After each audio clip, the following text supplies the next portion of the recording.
একদিন দেখবেন হঠাৎ করে আল্লাহ আপনার মনের নেকিচ্ছেগুলো পূরণ করে দিয়েছে। নিশ্চয়ই আল্লাহ আপনার দুঃখগুলো শুনছেন এবং দেখছেন।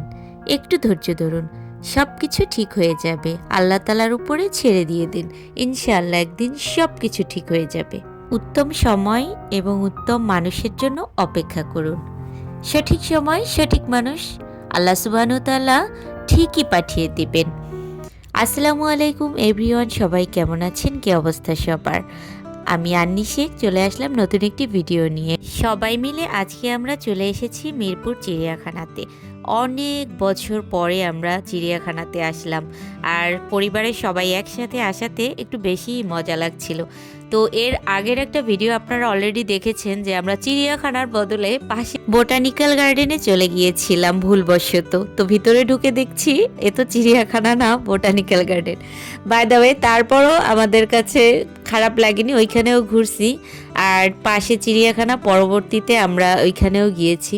তো মামা, আমি, মামি, মামাতো ভাই, বোন, আমার বোন সবাই মিলেই ঘুরতে চলে আসছি। আসলে আমরা সবসময়ই কোথাও গেলে ফ্যামিলি সবাই মিলে যাই, কারণ আমাদের ফ্যামিলি বন্ডিংটা খুবই ভালো। আর আমরা কখনোই একা একা ঘুরি না, যেখানেই যাই না কেন সবাই একসাথে যাই। তো এখান থেকে আমরা সবাই টিকিট কেটে নিলাম, জনপ্রতি 50 টাকা করে। ফার্স্টেই এত সুন্দর হরিণগুলো দেখে আমি সত্যি অবাক হয়ে গেছি। মাশাআল্লাহ, আল্লাহর সৃষ্টি কত সুন্দর, তাই না? এই হরিণগুলোর দিকে তাকালেই বোঝা যায়, এত ভালো লাগছে। এটা আমাদের পিচ্চি সাব্বির, সাথে মেহেদি আপনাদেরকে হাই দিয়ে দিচ্ছে আর জিজ্ঞাসা করলো গাইস সবাই কেমন আছেন।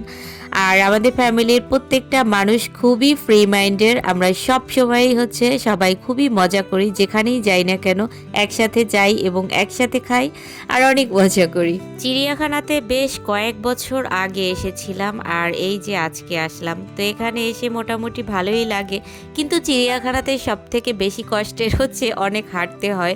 তো আমি আসলে বেশি হাঁটতে পারি না, কারণ আমার অনেক পায়ে ব্যথা করে। অল্প একটু হাঁটি, আবার একটু বসে পড়ি, আবার একটু হাঁটি, আবার একটু বসে পড়ি, এগুলোই করতেছিলাম। আসলে মূলত চিড়িয়াখানার এরিয়াটা এত বড়, আপনি সম্পূর্ণটা হেঁটে শেষ করতে পারবেন না। হাঁটতে গেলে অবশ্যই আপনার পায়ে ব্যথা করবে। আর এখানে অবশ্যই সবাই রান্নাবান্না করে নিয়ে আসে, একটু খাওয়া দাওয়া করে আবার একটু হাঁটে ঘোরে, এরকমই।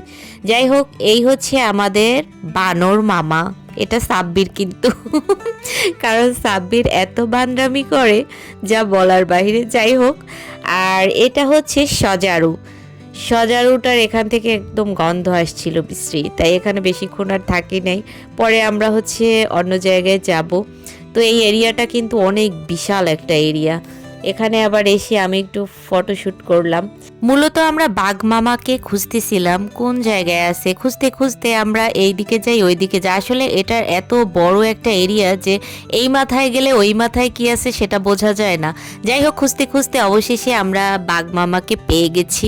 এখানে 2টা বাঘ ছিল। একটা বাঘ একদম না খেয়ে মনে হয় শুকিয়ে গেছে, আর একটা বাঘ ঘুমাচ্ছিল। বাঘ দেখা শেষ করে আমরা আবার হাঁটা শুরু করি, দেখি আর কি কি আছে। তো এইগুলো নাম মনে নেই। যাই হোক, পাশে আবার ময়ূর ছিল, তো আমি ময়ূর দেখতেছিলাম। ময়ূর দেখা শেষ করে আমার বোন পাগল হয়ে যায়, সে সাপ দেখবে।